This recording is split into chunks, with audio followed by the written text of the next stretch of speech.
Blinded by Wealth, Part 5. Abena's family was filled with jubilation when she finally agreed to marry Mr. Aqua. The weight of their years of struggle seems to vanish overnight, replaced with the sparkling possibility of a new life. Her father, who hardly smiled, now beamed with a sense of relief, his hard expression softened by the hope of wealth and comfort. "We will be fine now, Abena," he told her, his voice marked with disbelief, as if the promise of a better future was something he do only dream of. Her mother's tears, glistering in her eyes, held Abena's hands tightly, her joy overflowing. "This is the right choice, my child," she whispered, as if confirming a prayer answered. "We are going to have a future finally," she said. Preparations for the wedding began in a rush. The house was filled with the bustle of activities, dresses being sewn, food being prepared, and decoration going up. Abena's parents proudly paraded their new clothes, their faces full of pride as the villagers came by to congratulate them. The village bustled with excitement, and Abena couldn't help but feel the weight of everyone's gazes on her. As she watched her family's happiness, a knot formed in her stomach.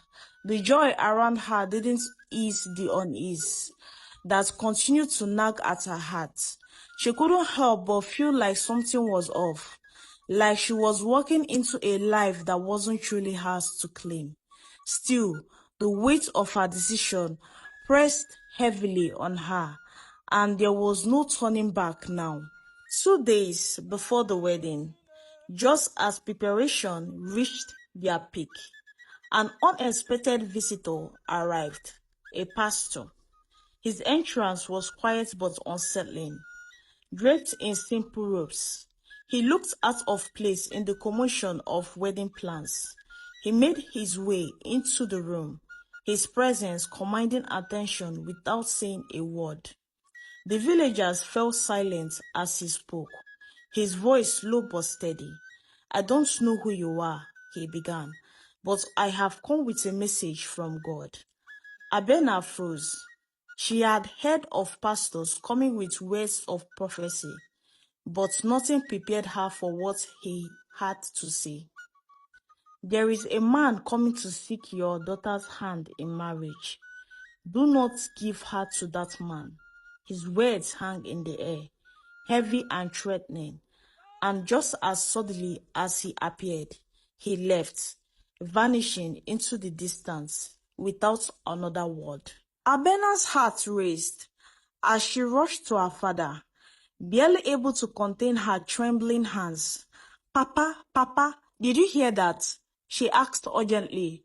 "The pastor said not to marry Mr. Aqua. What if God is trying to tell us something?" Her father turned to face her, his brow furrowed with frustration.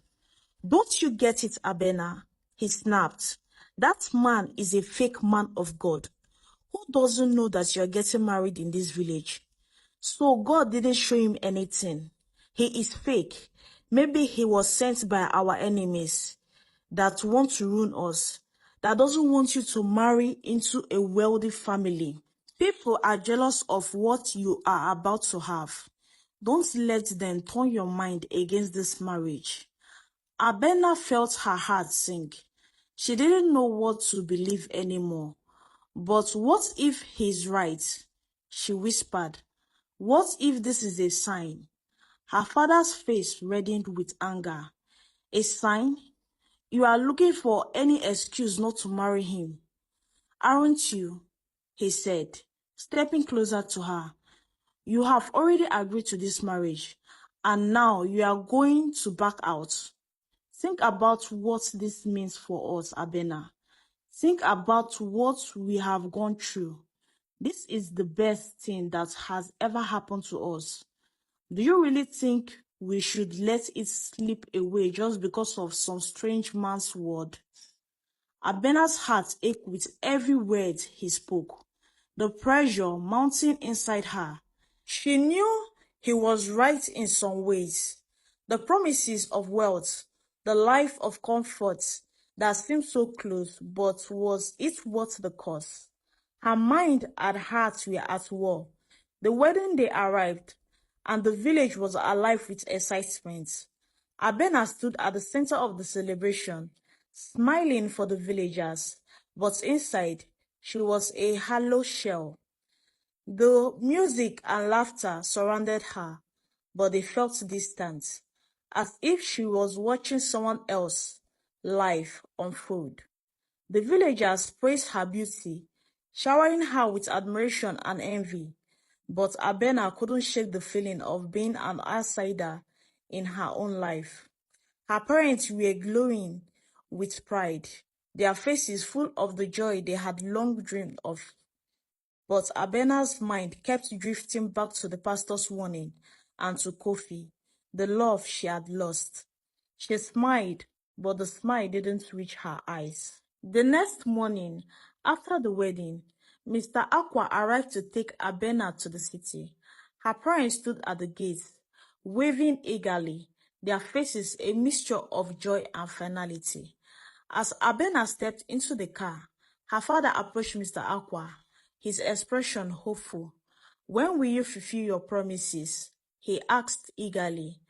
"You said you do build us a house. You do send us money. When will you do that?" Mr. Aqua smiled, his eyes gleaming with a calculated promise. "After 3 months, I will make it all happen," he said smoothly. "Let me enjoy my honeymoon with my new wife first. But don't worry, I will take care of everything. You will get everything I promised." Abena sat quietly in the car, her heart racing. She didn't know what to think anymore. Her family's hope rested in Mr. Aqua's hands, and it felt like the future was slipping away before she could even understand it. As the car drove away from the village, Abena stared out the window, her thoughts cycling. The landscape outside seemed foreign to her, the roads leading to an unknown future. The city loomed ahead, but it felt like an insurmountable distance away. She thought of Kofi, the love she had once cherished, and the life she had left behind. The weight of the decision she had made pressed down on her chest. How had she ended up here? How had she come to this point where everything seems uncertain and unreal? Her hands trembled as she gripped the seat, her thoughts racing, but there was no turning back now. Back in the village, the days dragged on. Abena's parents waited eagerly for the promises to be fulfilled. But as the weeks turned into months, doubt began to creep in. They tried calling Mr. Aqua, but his phone was always out of service. They had heard nothing from Abena. The silence grew unbearable. Her mother would spend hours staring out of the window, waiting for a letter, a phone call, anything to reassure her that their daughter was all right. "What if he's forgotten us?" her father said one evening, his voice ringing with panic. "What if we have been tricked?" The months passed in painful quiet. Abena's parents grew anxious, their hopes dimming with each unanswered call. They had put all their faith in Mr. Aqua's promises, but now it seems as though their trust has been misplaced. Her father's frustration grew with each passing day. He couldn't understand why nothing had changed. He had been promised a new life, a life of wealth, a life of luxuries, but it seems more like a distant dream now. His hand shook as he tried calling Mr. Aqua again, but the phone went unanswered. The weight of their disappointment was too much to bear. As the silence continued, Abena's parents began to wonder if they had made a terrible mistake. The promises that had once seemed so certain now felt like lies. Their dreams of a better life seemed further away than ever before. They haven't heard from Abena, and with each passing day, the fear grew that they might never see her again. The realization settled in that the man who had seemed so promising, so reliable, might not be what he appeared to be.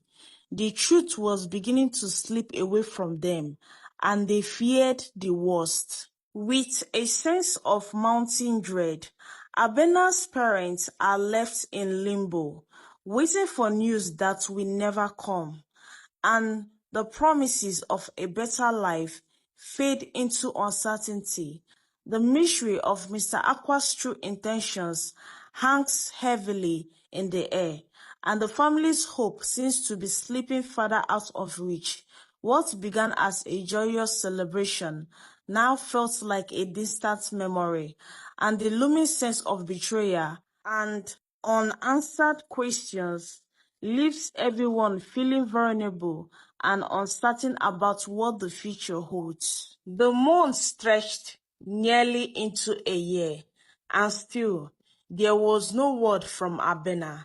At first, her parents tried to silence their worries, convincing themselves that she was simply adjusting to her new life in the city. After all, wasn't she married to a wealthy man? Surely she was too busy enjoying her fortune to remember the village. But deep inside, unease crawled at their hearts. Mr. Aqua's number remained unreachable. The promised wealth never arrived. Each time they asked around, the villagers had different answers, some whispering that Abena was living like a queen, while others hinted at something more sinister. "Has anyone actually seen her?" one old woman murmured. "Or are we only hearing what we want to hear?" The question sent chills down Abena's mother's spine, but she refused to believe anything was wrong. They had made the right choice, haven't they? Far away from the village,